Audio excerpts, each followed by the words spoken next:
Now, tomorrow we mark Anzac Day, but I'm sure all good Outsiders viewers also respectfully marked Earth Day on Friday by turning on the pool heater and leaving all the lights on when you drove your diesel four-wheel drive to go to a dinner at a restaurant that specializes in food flown in from overseas, right?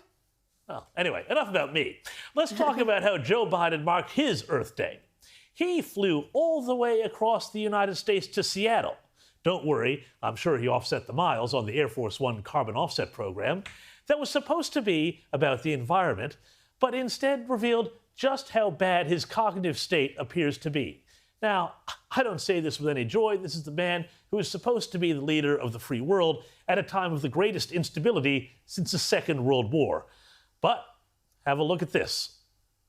You know, our natural wonders inspire, and the reflection inspires our to take action. You know,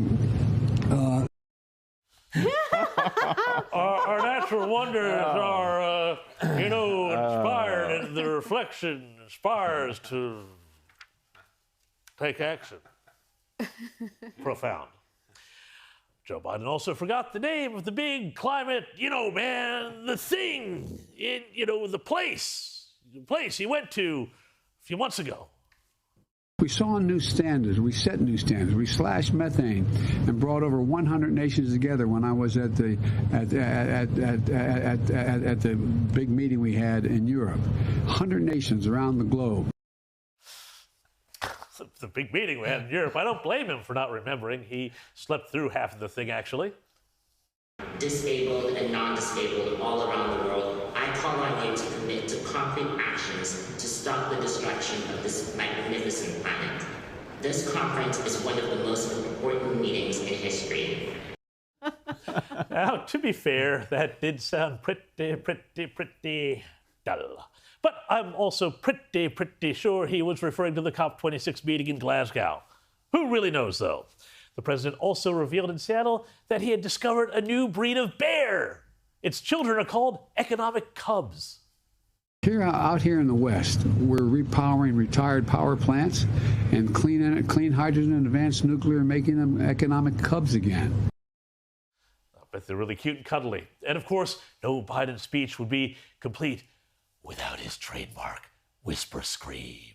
By the way, I made it clear to my friends up in Nantucket in that area, I don't want to hear any more about you don't like looking at them. They're pretty. But seriously, it's incredible the breakthroughs that they're making. Once you tell a nation that we can do this, go do it, it's amazing what happens.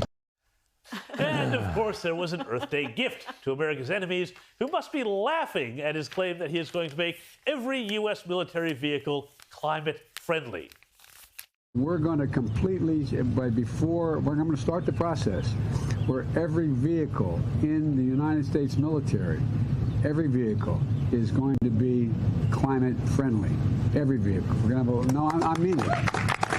We're spending billions of dollars to do it.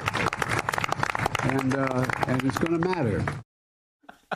Who was he talking to there? I don't know. Anyway, but really, seriously, Mr. President, will we now have Tesla tanks bogged down not because of mud or enemy fire, but because they can't be recharged on a cloudy day?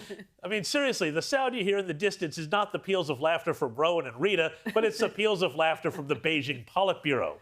And, of course, the speech was also loaded with bizarre, unsubstantiated claims from his own life, such as that his neighborhood growing up was so polluted that he and 80% of his childhood playmates grew up to have asthma. I have asthma, and 80% of the people who, in fact, we grew up with have asthma. Really? 80%? Well, I don't know. Rita and I actually visited his childhood hometown of Scranton a couple of years ago, and it seemed like a pretty nice place for a young future lifeguard to grow up.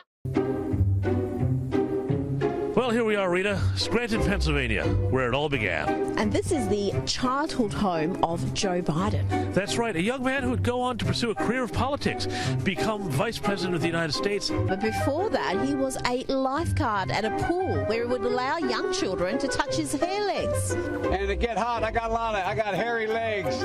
that turn blonde in the sun. And the kids used to come up and reach in the pool and rub my leg down so it was straight, and then watch the hair come back up again.